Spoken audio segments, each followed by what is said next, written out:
All right, welcome back. Doing our Thursday session, starting out solo today. Matthew couldn't make it. He's got some laryngitis stuff going on. He can't really talk too much. Understandable, man. A guy needs a break.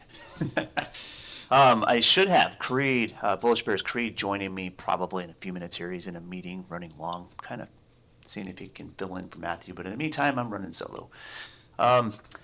Kind of had some interesting moves. I'm probably going to have to get an elbow brace for some of the call-outs we made on nuclear. Holy smokes, man. Let's get right into it. First, I'm going to dig into QQQ just a little bit here. I have some friends trading LAC this morning, looking not necessarily short. We're looking for a reversal and a reversion trade on this thing. See if it'll hold about $3.08. That's a key pivot from yesterday's price. Just kind of the mean between the high and low of this open. And if it holds here, we get a quick, not necessarily a reversion trade, but close to it. About 330 is a target. So we'll see if that gives us a quick little bounce for a scalp. Looking for QQQ to return back to liquidity right up here where we opened and just breezed right through. We traded this channel. We're to trade point to point. Whenever we see these channels, we just mark them out, split them up, and regression line trades were plentiful in this part of the trend, and we knew there was a key pivot here. Everyone and their mother was looking to short and cover this gap, but we know better. Half and whole always applies, guys. Don't forget that rule. It bounced off half not once but twice. We got a little bit of a reversal here. Failed head and shoulders, developed this channel, gave us all of these little scalp targets, and now we're looking for longs to take us above this 493.50 pivot, which is a key resistance area. We were expecting some sellers here, but I think we got strength that'll carry us at least to this previous high or about a reversion of this entire trend. For now, maybe we'll range in here until we get the afternoon news coming in. Mortgage rates and some other stuff coming in through the data pipe, basically. And then if things seem to be a little bit bullish towards the end of the day, I'm probably not looking for it to break too much above this 495.50 target, just kind of right in the middle of that liquidity zone. But if it does, up ahead we got 498 pretty possible as well. Looking at our 2-hour chart, that's where we break off all these little liquidity zones. We kind of know where to look for basically swing trade targets at this point. We do scalp from time to time from pivot to pivot or from liquidity zone to liquidity zone, but in the meantime, these sort of act like boundaries for price action, and I take this same approach with all of my analysis, and I get into some pretty easy call-outs. I mean, I make it look easy at that point. That's how I do it. I teach all about that with the Bullishbrs community, and we go even further. We get this stuff down to the 1-second chart. It's really that cool how this price action analysis style will play into every time frame. That's just how it works. It's just basic price structure. And when we look to take the simple setups and trade the really high quality ones, our success rate is really high. And as you've been following, we've been holding on to about a 94% accuracy rating on our callouts. When we find price targets, we're pretty damn accurate. That's really good.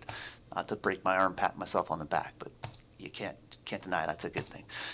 Anyway, let me zoom into the single grid here, and we will get into a couple of things. First, I wanted to kind of respond to someone who gave us a comment earlier. Let me see if I can find that comment. Digging around here.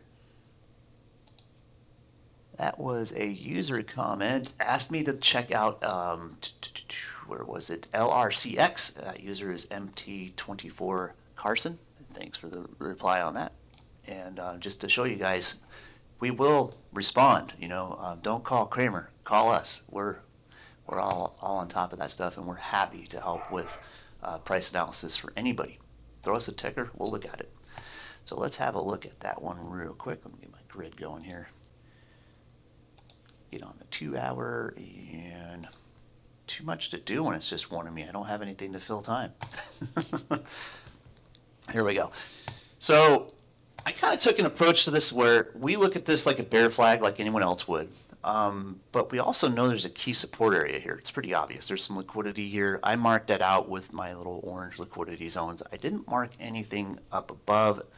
other than I might go for there's a reversion target up here about $92 or so. Could be in a distant future, maybe. But for now, we got to deal with this range. We got to figure out if it's going to hold support here. If this bear flag, and it's a pretty obvious one, is going to fail, this is where it has to fail.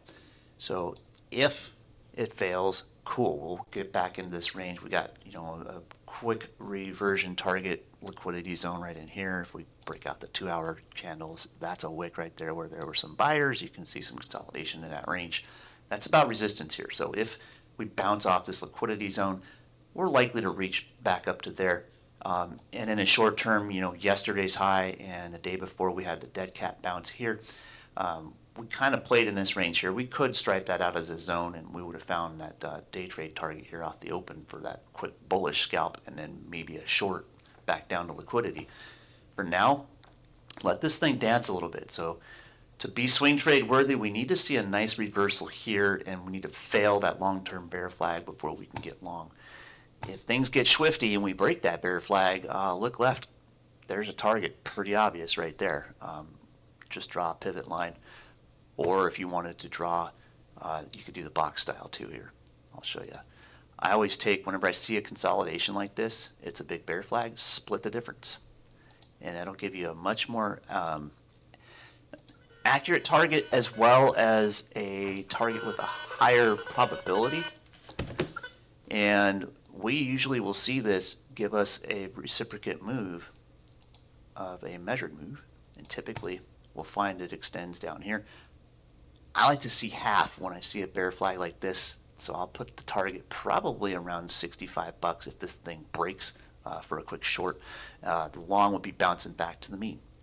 So I'll keep this dope on the chart. I'll keep this one on my grid, and we'll keep an eye on it. Let me see if I can get back into, there we go. Let me get Creed on the phone here.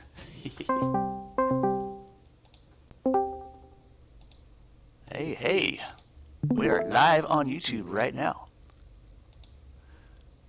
Let's see if we can get audio up here. No. I gotta break off the video camera here. Hold on one second, guys. I'll be right back.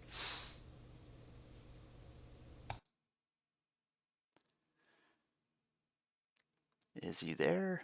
Is this gonna work?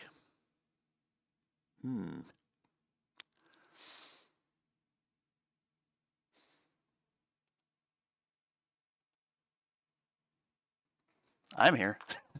We'll see if Creed comes on. Hold on, check 1, 2. Can you guys hear me? Hey, there we go. We got audio. There we go. All right, we're alive. There we go. Great stuff. You can get your mug on here if you want. Let's. It's just a great box with your little icon picture in the middle there. I'm actually having issues with my camera right now, so I hate to say it, but I'll be on voice for right now, ladies and gents, but I'll be able to give some solid commentary here. Jeremy, what are we seeing here? I see LRCX up here with a nice little setup on that consolidation there. Yeah, it's looking to try and break this bear flag down and give us a short target, but I got a pretty good idea that this is going to end up being a failed bear flag in the short term. We'll watch it carefully. But we need to see a reversal here above this liquidity zone if it's going to give at least a reversion trade or a little bit better. But this was a user comment asking me to compare this to some chips. And I wouldn't call it a short yet. I wouldn't call it a long yet. I'd wait for this pattern to break, and eventually it'll give you a very good trade. It'll be a very fast, gappy move, I'm sure. But until then, we wait patiently for this to be a more quality setup. Can you trade the range on that? Sure, scalp it, but wait patiently for the big move.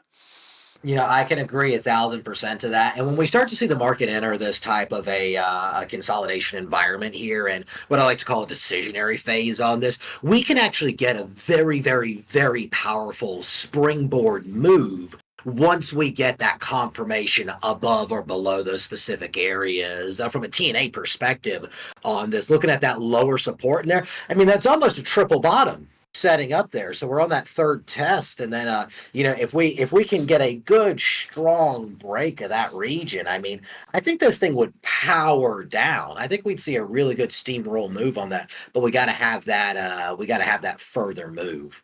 Oh, for sure. And then we do, recently we had that split. So, I mean, this is where the liquidity would be in that split too.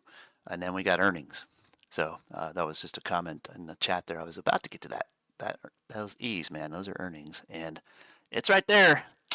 So we're gonna know something by the 23rd here. It's gonna probably give us a quick move. So I'm going to be patient on this one before I scalp it, but I think we'll get a pretty good trade out of it nonetheless. Thanks for the call out. Thanks for giving us a ticker to look at. We love analysis. That's what we do. Comparatively, let's throw a few chips in the mix here. I'm seeing some people get a little overzealous about NVIDIA this morning, and then they kind of lost a little faith all of a sudden. Let's see how that looks. Well, NVIDIA has been a unique one overall. I mean, as far as from a professional side, it's weighted into so many different of the larger portfolios right now. I mean, NVIDIA itself, the fact that NVIDIA's worth is a significant amount of US GDP on there, I think is a very interesting aspect, to say the least. Absolutely. And the thing is just a straight up beast when it comes to trading too. And I'm going to give our good friend Matthew Tuttle a shout out, man. That leveraged NVIDIA ETF is gold for day traders, man. Oh man, yeah, Matt's done a hell of a job on that. A great Yes. job, a great job. But when you look left, I mean, you've got some pretty big moves set up here. This nasty volatility scared a lot of people off, but not us, dude. We were picking this up off the bottom every time. And now we broke above that my previous analyst target. If I self-proclaim myself to be an analyst, that was the break I was looking for above 130, and it smoked exactly to that liquidity zone I mapped out, which is also a half measured move up, by the way. And if we break this range, we'll shoot a full twofer and possibly shoot for about 147. I'm gonna borrow this. Let's stick it right up there, about 147 and a half. Let's call that my next analyst target if this finishes a full 1-for-1 measured move. Mind you, it's still got to get above that all-time high right back here, and that's where that liquidity zone comes from. It was good to pay attention to that today because that's exactly where some of the bulls that were jumping in this trend, and they finished a nice 1-for-1 move, by the way, started to take profit and maybe a little short money in there. I don't think so. I think they're going to consolidate and push higher. I really do. Some of the chips are going to follow now that they've got their plan set for how to provide energy for the whole AI movement. Things are looking good for the chips.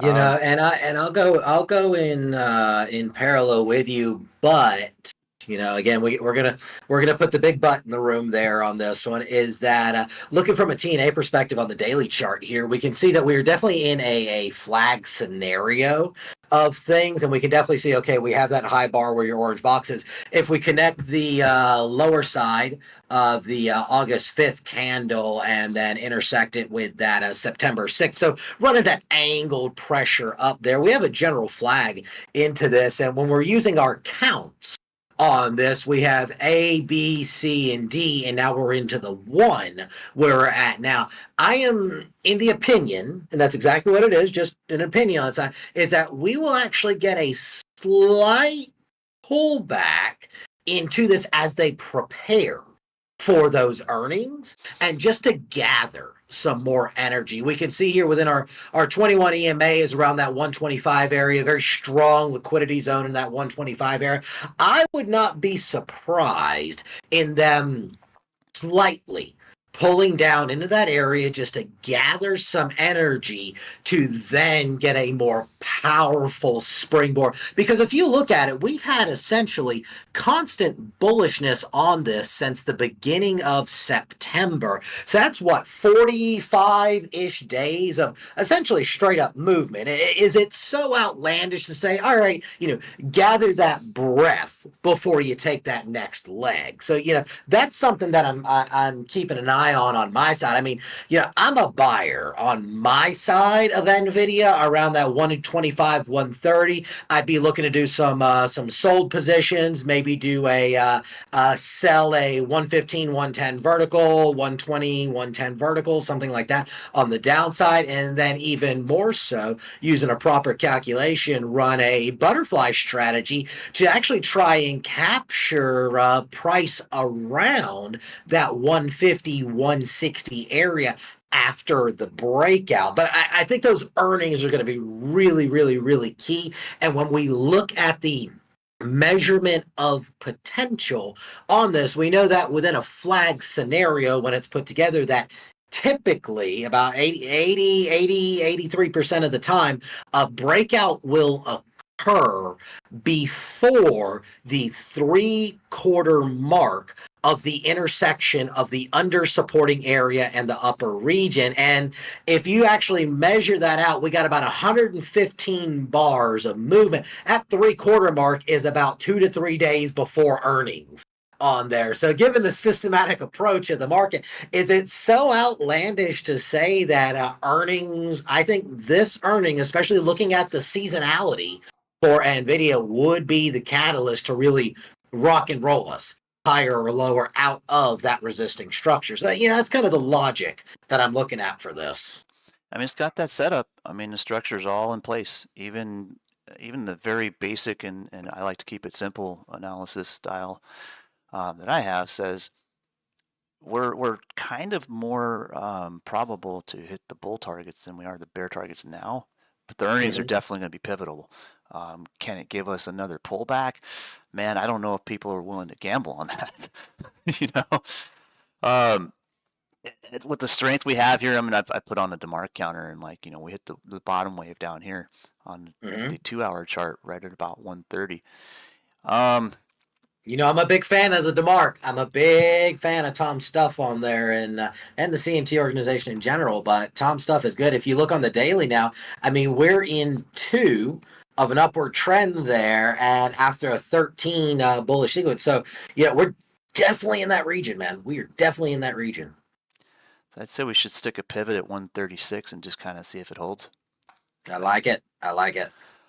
Cool, man. I think there's a few other chips that we're looking at in the same way. Mr. Soft is going to be another interesting play, and we got earnings coming up pretty quick here on the 30th. I haven't done my dope on this in a while. You can see I got to extend my LZ there.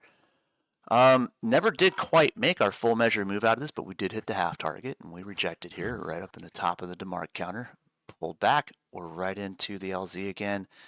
I gotta wonder if we're gonna finish out this big old flag formation we have here, and this is indifferent from Nvidia, but this kind of gives you a precursor to what we should be seeing on Nvidia, and we're looking for possibly a return to resistance here, maybe a run up towards earnings.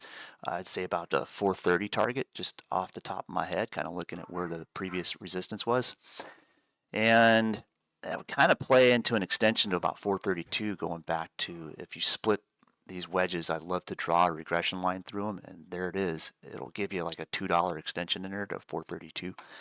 I can at least see that happening before earnings here, and we certainly got a little bit of buyers coming into things at that angular support anyway.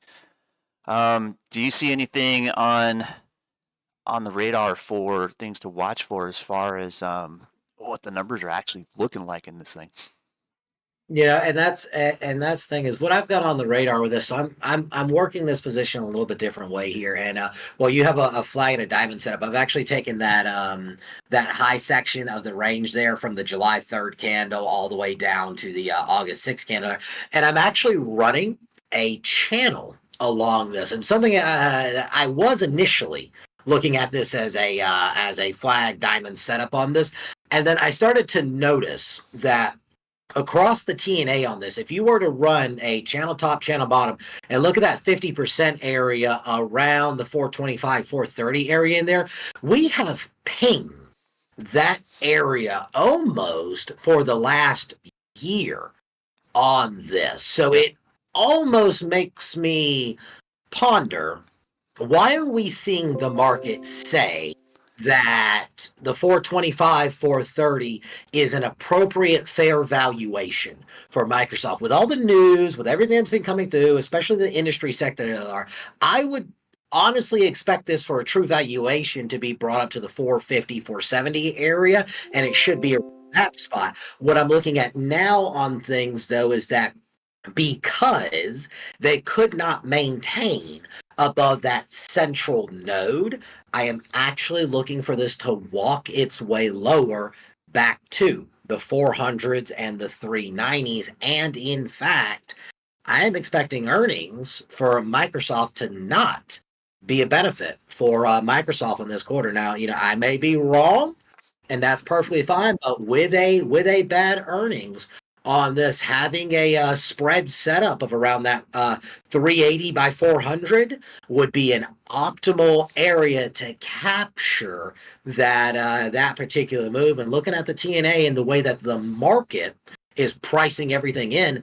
I'm actually looking for Microsoft to pull itself down on this. Now, be nice for them to go up. My longer term portfolio will be absolutely happy with that. But in the short term leg, I'm actually looking for a downturn on Microsoft here. I like that idea too, and I think earnings would be kind of setting us up for. And if you look at previous earnings, they always try to run up to it most of the time, except for the last one. But can we get like a buy the rumor, sell the news scenario out of that? That's possible. So we could very well visit that 430, 432 area real quick, wick off of it, and just sell right into the earnings call. That's a good probability as a matter of fact. And then I always run like on the short-term stuff. Whenever we see a wedge like this, I call it the qualifier. We'll take the second impulse, which is measuring this move here. So if I were to take that block and drag it over here and put it outside, it puts us right in that 400 target. So I mean, that's right in half a range for that impulse as far as a wedge goes. It would make sense to find buyers there, though. So like if you catch the sell the news situation, eventually there will be some new money to rotate into that, trying to bring it back up as a dip buy. The BTFD crowd likes to step in on that stuff. So, yeah, I love it. I like the long-term outlook. I like, the fact that the AI is going to be something that sticks around and something that produces some good volatility in the chip market, and has been killer volatility in the nuclear market. Where should we be looking for a couple of other sectors to rotate into that? And that's going to come into question next. There was a few people trying to get in on the lithium trade here, and that's sort of, energy storage is not a focus right now just yet. But later on, you get enough power plants online and you get things start to balance for efficiency on demand of that power, you will need some energy storage. And I think that long-term energy storage is going to be possibly a thing in the outside of this as far as sectors to rotate. And there's a and something on that as well with the energy storage is actually looking into companies that are similar to nat gas storage.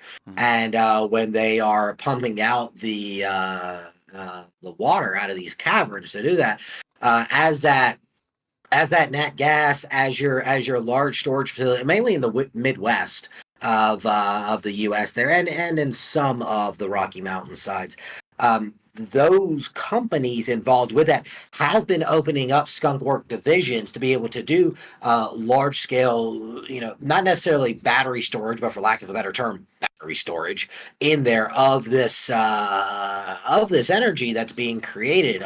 Dominion, United Energy, Sumter Energy, etc., all deploying capital to figure out, okay, well, we cannot produce enough energy right now to be even more cost effective, because the demand that we have out there is demand for it, but we're not able to keep an efficiency. So we got a cat and mouse scenario of, as we develop more efficient means of creating electricity, where do we put it on there? Where do we store it? With this, I mean, we've got a giant reactor sitting in the sky, and all that energy isn't really going anywhere. on the, so for us doing nuclear, wind, solar, water, hydro, all of that, yes, it's nice to say, oh, we should swap all of this over, but the expense and the storage facility of doing that, those are the companies you really want to look into to see, okay, well, wow, are they doing this on the books? And even more so, what subsidies are they going for? So that you, as those subsidies come out to the company, you can buy them on the better bottom line there. That's what you're really looking into. Agreed. We get the old liquidity injection from the subsidies, and yeah, things really start to fly. Hmm. So in the meantime, I mean, we got a few chips to watch. Another one I was kind of keeping an eye on. And this is like been called the dog of the Dow before, Intel Corp, man.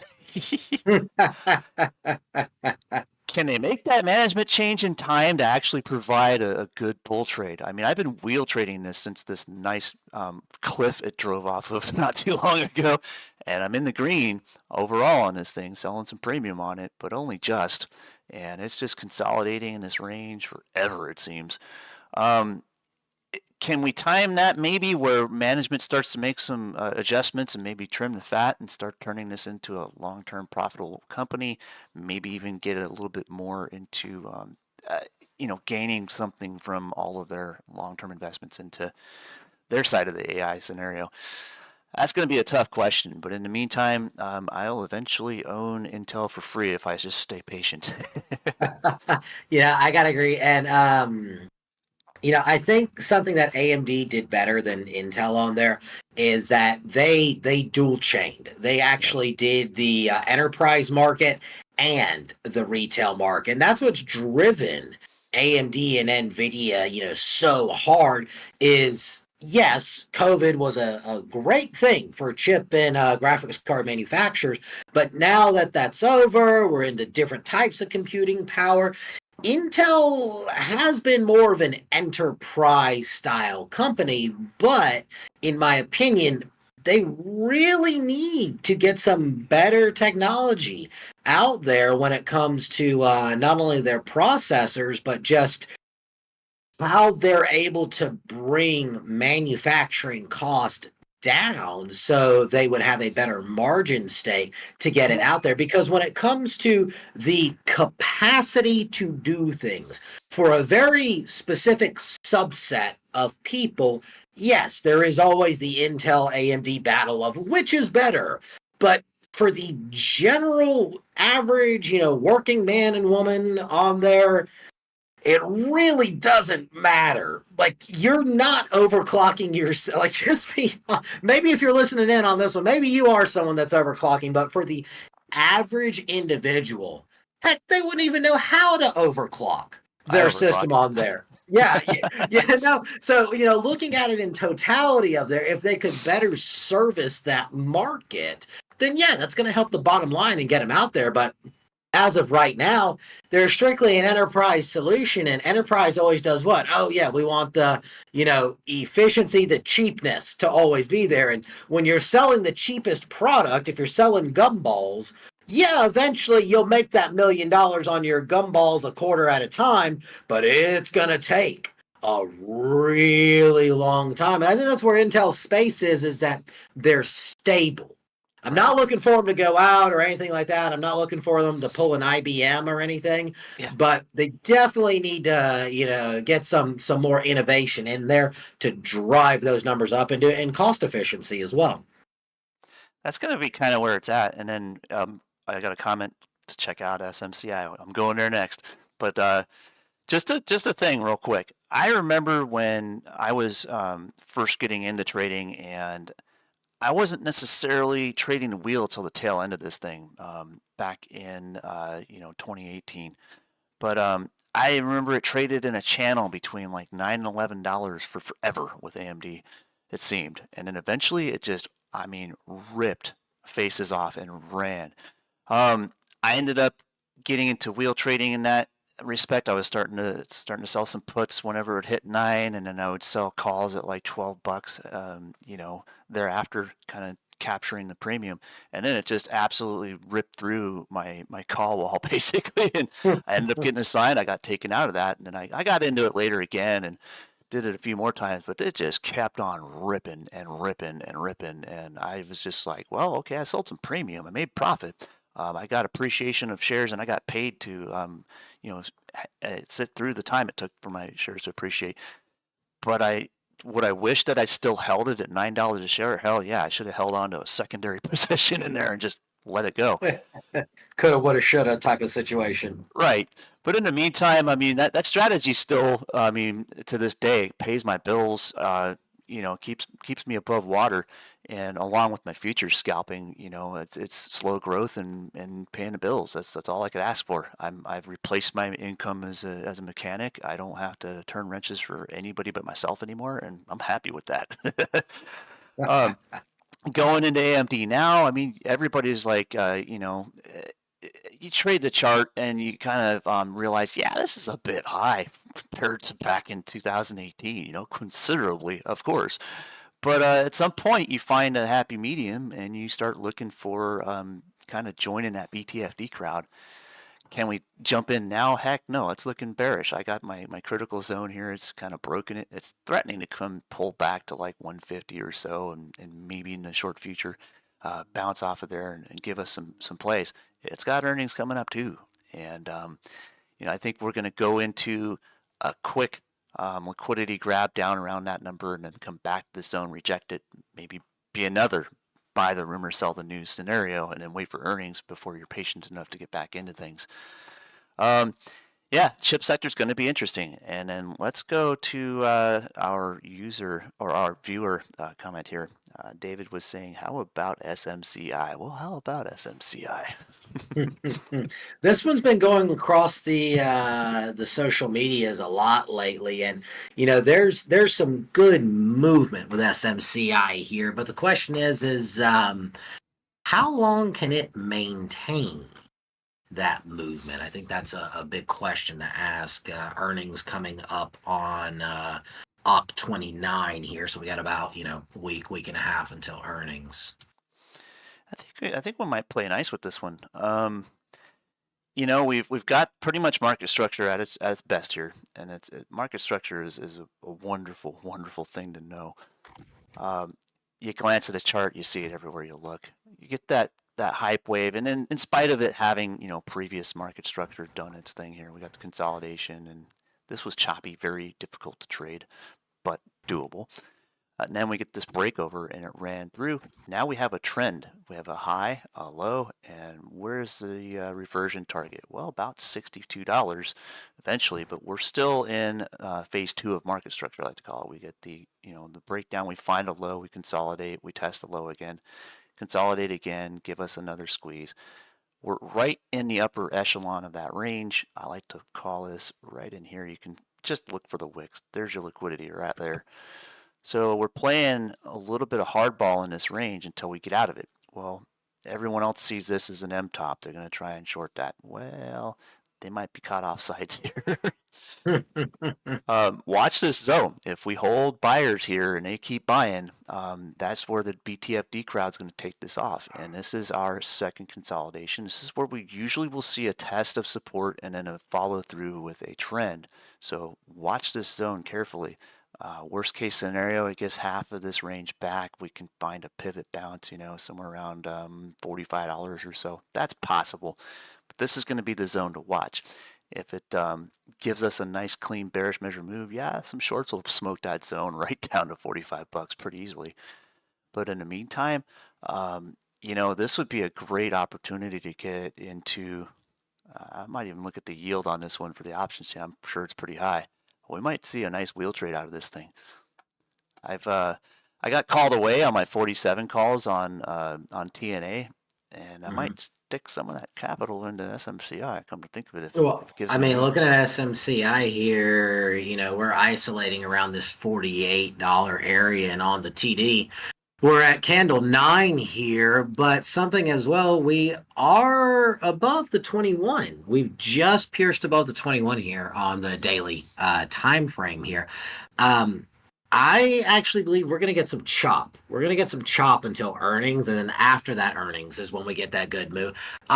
If we can actually get some strong an earnings flow to come into this, I would not be surprised if we relocate all the way back up to 96. I would not be surprised by that one bit. It would take a little bit of time, may even take into December on there because we do have a daily ATR of about $3.50. So you're looking at about a $30 move on there, and in a perfect world scenario it'd only be 2 weeks, 3 weeks on there. World's not perfect, never has been, never will be. So figure 4 to 6 weeks to do that move. And the reason I call out that 96 area is that was the last candle that actually started this move down. So if they were able to get above that 63 area, that hurdle, that would be the next area to relocate, would be that 96. So my hurdle rate is the 63.50 for a further bullish move up. Now, in contrarian to that, if we were to smash through really that 40 area in there, we smash through that 40 area with conviction, I'd be setting stop losses up at that 60, 63 area, and then just let this baby trail its way down to the 22 and 25 area. So, bullish, bearish idea. Creed, why? You're not picking a direction. Well, that's the thing. I can't be wrong.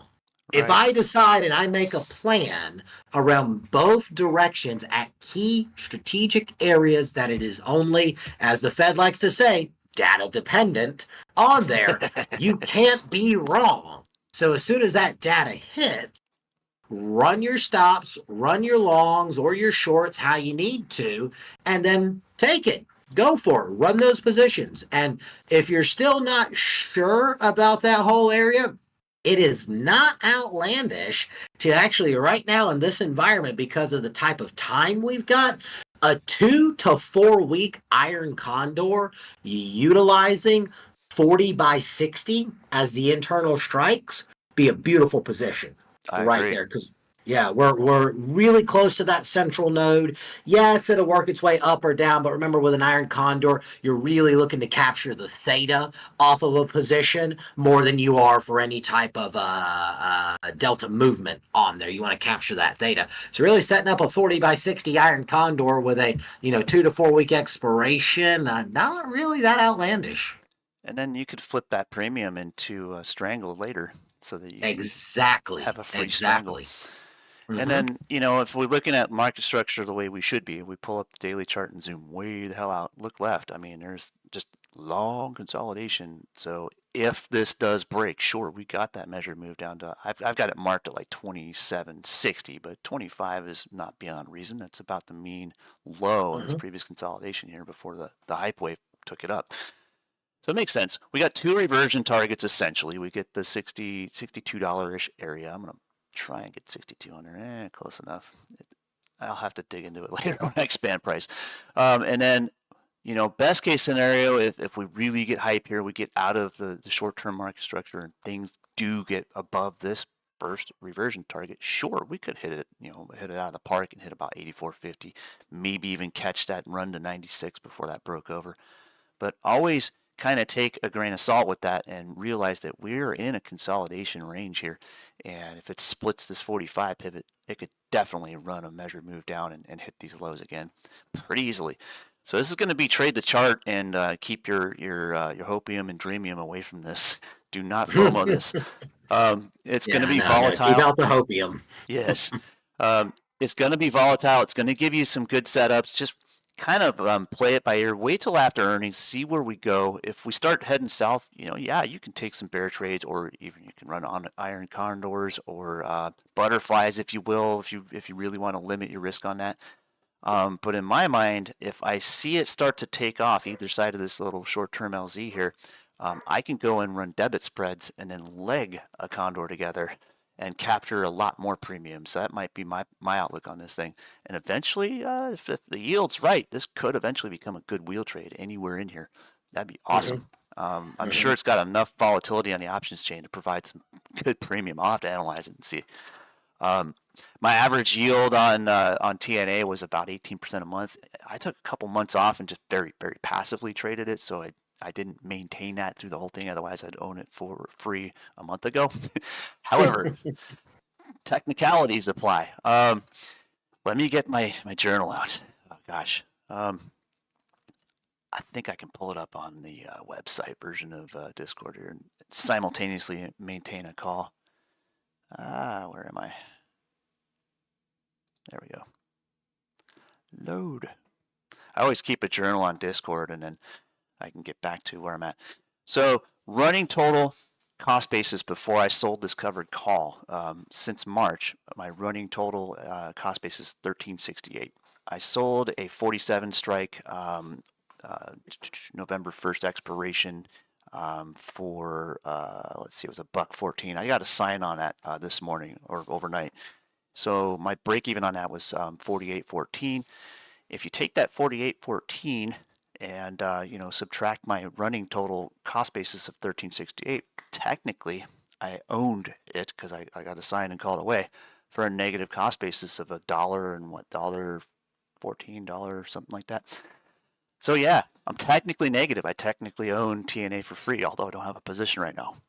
And if I sell some puts, I have to split the difference. So I have to take that negative cost basis, add it to the whatever break even is on my put sells, and then split the difference. And that'll just probably track my cost basis average to about where I was to start. It'd be pretty close to that 1368 mark. So I'll go on. I'll keep selling premium on that thing. My goal was to own it for free within a fiscal year, and I've beaten that technically on this assignment. So I could go either way with this. I can split off some of that premium or some of that that capital that I've been using to wheel trade this into something like SMCI. If the yield's right, maybe I'll go there. But in the meantime, I'm also kind of itching to get into some of those T-Rex leveraged ETFs with this capital too. I've got one going, and I might grab another. It's hard to say. I'm going to play it by ear. I don't, I love Matthew to death.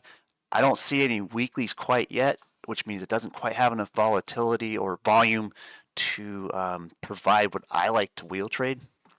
So the yield is not quite there yet. It's getting close. The volume on the options keeps ticking up on those, and as the bid-ask spreads get tighter and tighter, that's where I'll start doing a lot more of that. But in the meantime, I can loosely do a couple wheels. Like I've done one on the TSLT and VDX, running those pretty nonchalantly, kind of passively as I can. So I tend to make my capital work best for me wherever I can apply it. And TNA was just taking precedence for a long time here. That thing is just and just like a race car, man, you never want to go fast when your wheels are loose. Right. So you gotta be careful on that one. You gotta be careful with that, and make sure you have proper selection. Ladies and gents, that's something that we always try to disseminate out there. Make sure you're doing proper DD when you're getting ready to deploy your capital into this, especially when you're looking at the analytics on that. When you're running safer positions like the wheel trade, like specific butterflies or iron condors, it gives you that safety net. That's what I really like about options, is that you can have that safety net if you do it right. Yep, your risk is defined in options, man. Mm-hmm. Absolutely. Long options, that is. Short options, different story. Don't sell naked. I never sell naked. Look, there's a lot of things. Don't cook bacon naked. Don't sell options naked. There's a lot of things you shouldn't do naked on this. So. Absolutely. And, margin is nice until you're in a margin call. Oh, my God. Yeah. No. Margin call is not your friend. No, homie, don't play that.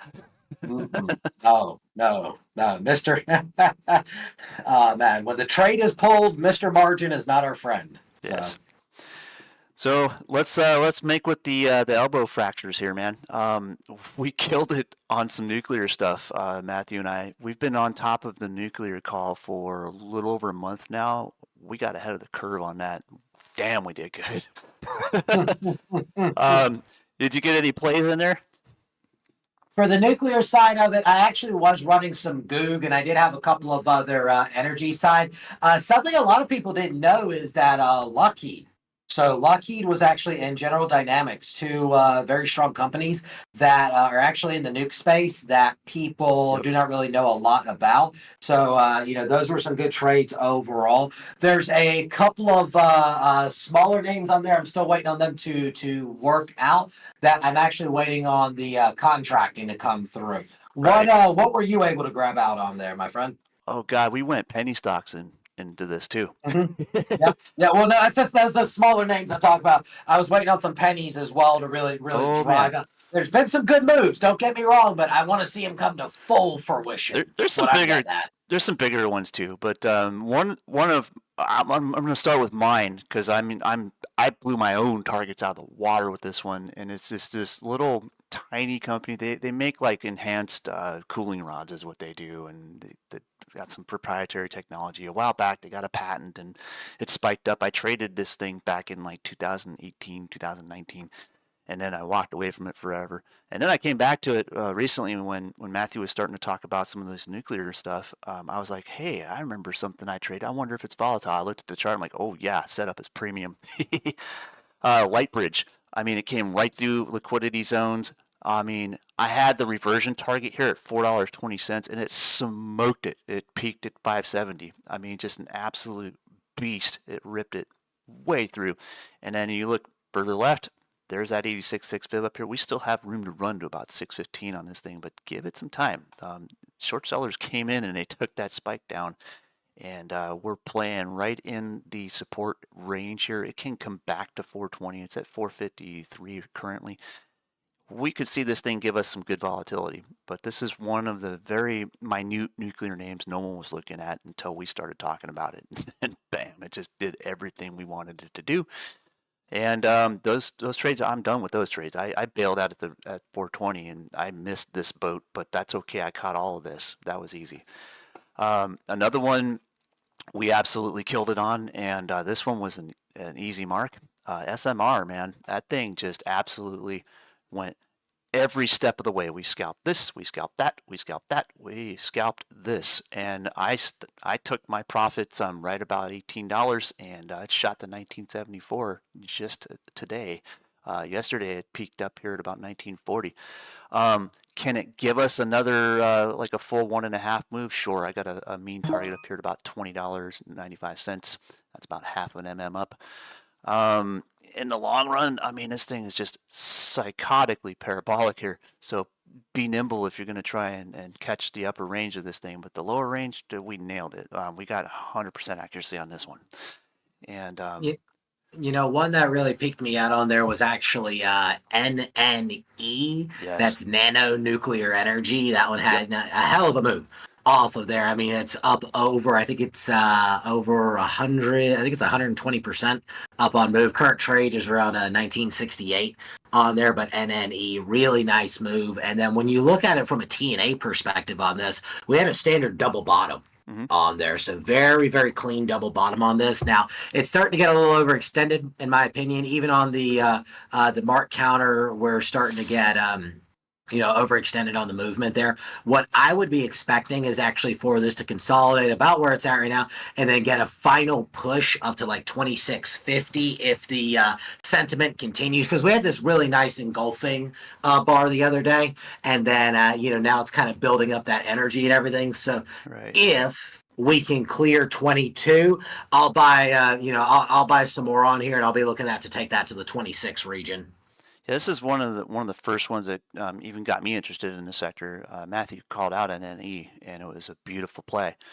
And we just put the blocks down. We made the measure move targets. I put my analyst target here at $20.44, and dude, I mean, nailed that. Came back and went zone edge to zone edge, came through the mean, and now we're consolidating exactly what we'd expect, right around $18. Um, yeah, it's got that potential to where if we and if you were awake this morning, you caught the dip right through that middle point and picked up the long. I mean, there was Mhm. definitely some buyers there. Those wicks represent tons and tons of limit orders, and everybody all over the spectrum was having limit orders picked up right there. that's the half back of this nice wave here. And we will set this up probably as a primary. So coming forward, if we chop around in this range and then eventually break out, we'll stick another box up there and probably, shoot for a target. Let's see if I can plot the next leg of this thing. Why not? A full-on twofer, I usually know are pretty rare, especially in something volatile like this. But a half move, those are pretty fairly common, a 1.5. So let's move my new analyst target right up there to about half of that box, give or take. About 2290 is about the mean of that measure. So if we break above resistance here at about $20.50, we could see it full on play to that 2290 pretty easily. Where is that at from history? Well, dang, this thing doesn't have a whole lot of history, but that comes right into a consolidation zone. If you look, it's right at the top of that bar that tipped over for our market structure setup. So that makes sense too. NNE, love this thing. Trades like a dream. And, it was certainly right along parallel with my light bridge trade. And then we've got a couple other little names to go with. TLN was one that Matthew mentioned last week that set up. And that was just beautiful market structure, beautiful measured moves. It's also in a long extended bull trend here. This was a reversion target and it nailed it. Bounced off of 146.80, 147, somewhere in that neighborhood, close enough to the reversion target. Came right back to half a block. And then now we've reached kind of what I like to call the crescendo of a descending channel here. You can see that if I split all the lines in here. We came through regression here. We're right at angular resistance. I'll draw just one line on this to make it a little less chart nasty, so to speak. We're right under that sucker. About 182.60 would be about where I'd expect some sellers to be. If they push through that, pretty easy shot back to the top of the block, 190, easy trade. Can I put an analyst target there? Sure, about 190.5 would be a good one. I don't know that I trust it beyond that first until I can see some consolidation. But when we see these descending wedges at the top of an expected trend move, typically they end up rejecting and breaking bearish. So this may end up being a good short back to the mean. So be nimble if you're going to try and get in this thing. I wouldn't call it an investment grade stock just yet, but it's got pretty good potential to give us a couple of good trades on the short term. So yeah, I'm going to probably scalp this one more time, but I'm going to wait for the long term to set up before I start taking on some weight in this thing as far as holding it beyond that. But there's about where the key resistance area of what I would call a bull target would be. And then if things get pretty swifty, well, I don't want to see a mean reversion of this thing back to 146.80, but it's definitely possible to do one more time. So, the bears can be nimble too. Well, and that's the thing too, is, just proper selection when it comes to, and waiting, having the patience to wait for that proper move. Absolutely. And I wanted to break my elbow one more time on one more that we called out. This was one Matthew kind of tossed at me as an interesting one, and I'm like, oh, let's do the dope on it. And it's up 22% today so far, and then some. ASPI, holy smokes, what a move. Beautiful measured move. It fit the full 2-for-1. I didn't draw the third block, but I knew it was there. Can we see this thing get, sold short and pulled back? Probably. Look for a test back down to, gosh, I keep messing up my colors, possibly $3.78 or so. But this was an interesting trade. I mean, market structure did beautifully, methodically set up that second squeeze, that second trend, beat the reversion target. If this thing gets really loose, can we go with a possibility of coming up to the 86.6 fib of the previous high, or maybe even just stop short and say maybe this first high here is like probably a little more reasonable, 490. I say that's what I'm looking at, that high right there, because we've had this nice little adjustment here, and we're in candle 5 of the sequence counter. And typically when we're in candles 4 and 5, we tend to get a slight bit of compression in the pull down. I think we're actually going to see a dip buy opportunity, probably around the maybe 420 area on there, and then get a continuation move up into that $5 zone. Yeah, buddy, I agree. I mean, this is it's when you see these two big, massive take handles, always look for wicks, and both of those have tall wicks on them for limit orders taking profit. So if that gets rejected in there and we start to see a trend, yeah, sure, it'll pull back. 320, maybe even run back to like 360 or so for a quick supply zone visit, basically, if we're using supply and demand zones, and then continue with that trend. And 420 is about where we're at for consolidation. So look for a wedge or a half back, one way or another. This is pretty damn parabolic. Can it be unreasonable and just shoot for those highs? Absolutely. As many veterans would say, and I forget the original quote. I think Warren Buffett said it once too. But the market can be irrational much longer than you can be liquid. That Yep. Yep. always Yep. holds true.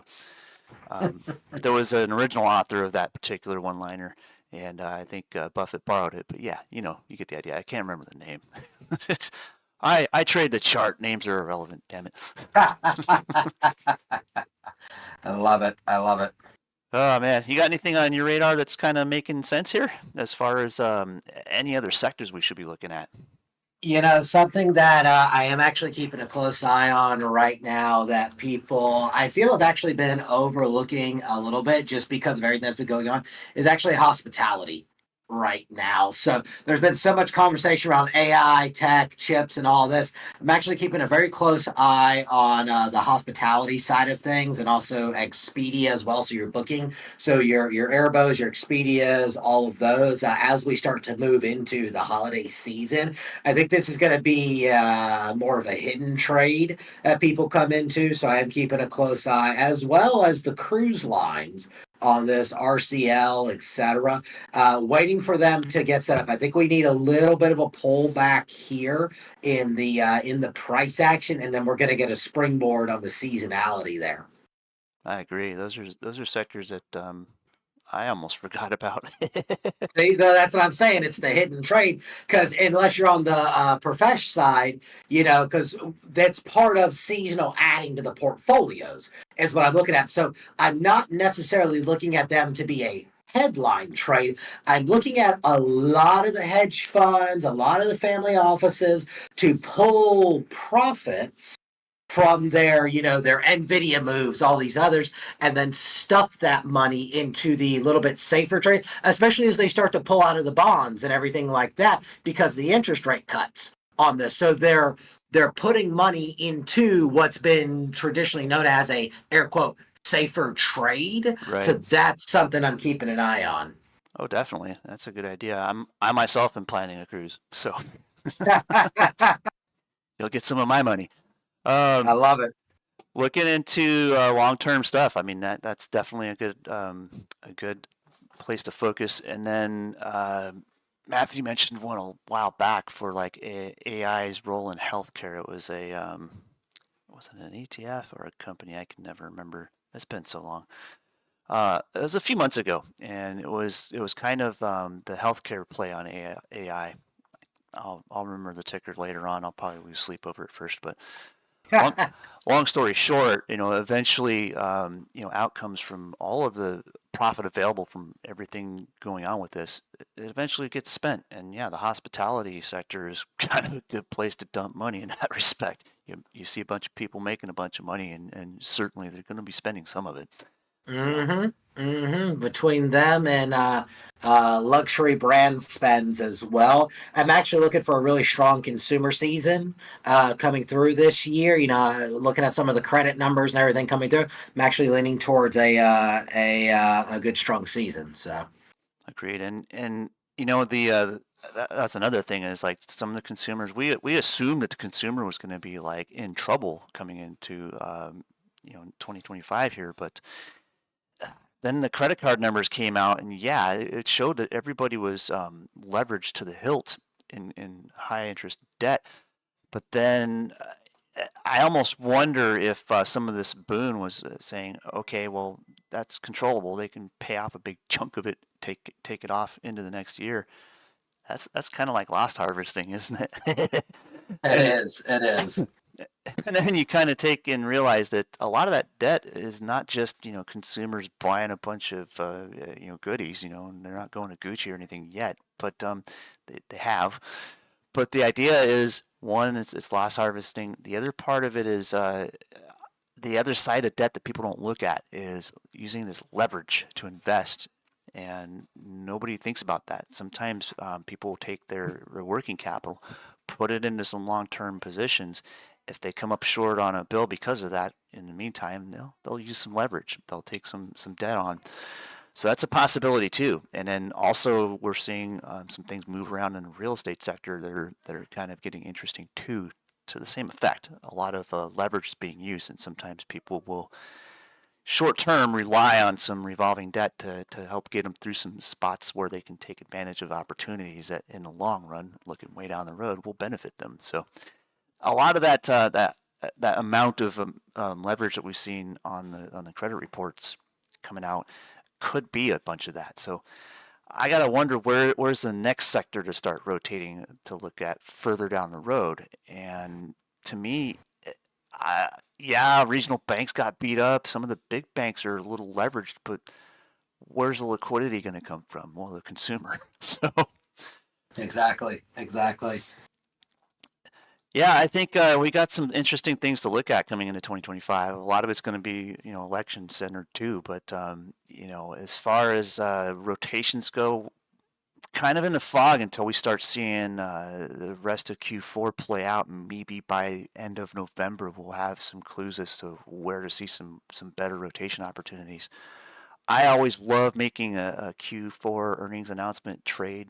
A couple years back, I mean, I absolutely destroyed my goals trading Tesla through that surprise Q4 earnings. I did some research. I did my due diligence and dug in deep into what Tesla was actually doing while no one was looking, and I made out like a bandit on that one. I want to find another sector like that to where I can find just the perfect balance of what I can expect for long-term rotation out of a Q4 data set. So I'll be looking. There'll be something. Could be Amazon. It could be any number of things. But eventually, I'll come up with something that's going to be a home run. I know it. I have confidence in that. In the meantime, the nuclear sector has been our short-term home run. We killed it. Matthew and I made some really good plays on that, and we've done well with that. I think some of that hype's going to leave the station, and we're going to find something else to rotate into. And I think next week by Tuesday or Thursday, we might have a clue as to a couple things to look at. For now, eyes on the chips, because that's going to have a big thing to do with it. Earnings coming out soon with all that. It's going to make some things fly. And then last, should we look at China? I don't know that stimulus is going to really hold enough water to keep their economy out of the toilet. Do you? It's an interesting trade, and actually, I'm going to be putting some of that in the community notes as well for people that want to check that out. If we look at actually the not only the stimulus they're trying to shove through, but what they've been doing is trying to bring companies into border, because there's been a large exodus of companies coming out of China, moving to India on there. So I've been doing some deeper dives into it, but I'm really not 100% sure that we're going to see a lot of life out of them. No. And about a month and a half ago or so, when we started seeing some of that, Matthew and I talked about FXI, and the reversion target has been met. It got nailed and rejected hard. So here we are coming back to finding support. I took a little bit of a bearish trade on it. I did some put debit spread. Did pretty good. I mean, I made like 80% on those. I'm good with getting out of those. Keep an eye on FXI. It's kind of a good canary in a coal mine when it comes to China. And then if you want to really see the India side of this thing, it's almost it's weird. Let me look at EEM. It's not quite a reciprocate. It's not like a mirror image of China, but damn if I don't see any trends start to happen here soon. I think we're gonna, and a lot of the companies rotating out of China going into India plays out right on this chart. Emerging markets. Hello, I think they're going to be sustainable emerging markets very soon. We've kind of hit the resistance at the same level that FXI would have, right in the reversion area. And it's not here, it's here. So now it's support. So that's the difference between FXI and EEM. And if we start seeing support around $45, we could see this thing start to continue a trend and run for the previous high. Emerging markets looking good. I agree. And that's something people need to do, is make sure to come and check out in the community, as well as we continue to talk about the EM markets. And then also, as we're starting to see this trade rotation in and out, definitely make sure you ladies and gentlemen check out that description below to come hang out in the community. Absolutely. Thanks again, guys. I think that's going to about do it. I want to be respectful of your time. I know you're a busy man. You got meetings and stuff happening all damn day. Thank you for filling in for Matthew, by the way.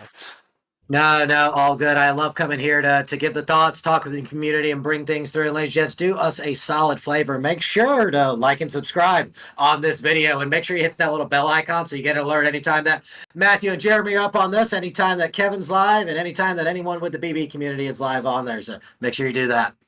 Yeah, don't call Kramer, call us, as we say. And then above all, tell your friends, man. We're here to actually help. We're not just gonna hit a soundboard and make a bunch of goofy dances on a stage. We're gonna tell you legit how we see it, and technical analysis pays our bills. So, hey, more people we help, the better we feel about that, as well as being able to help others. Change their lives, so to speak. It changed mine. I got to pay that forward. I've pretty much replaced my income as a corporate slave and became, independent. I bought my freedom by trading, and I'm loving to be able to teach that forward, or pay that forward, and teach others how to do it. So that's why I'm still here. I'll do this. I don't care if I got 10 viewers or 1,000 viewers a day on this. Doesn't matter. Tell your friends I want to help, but if we end up getting massive amounts of viewers, cool. This thing runs itself, and then we just help. So we'll do more of it. Thanks again, guys. Thanks for your support. Thank you again, guys.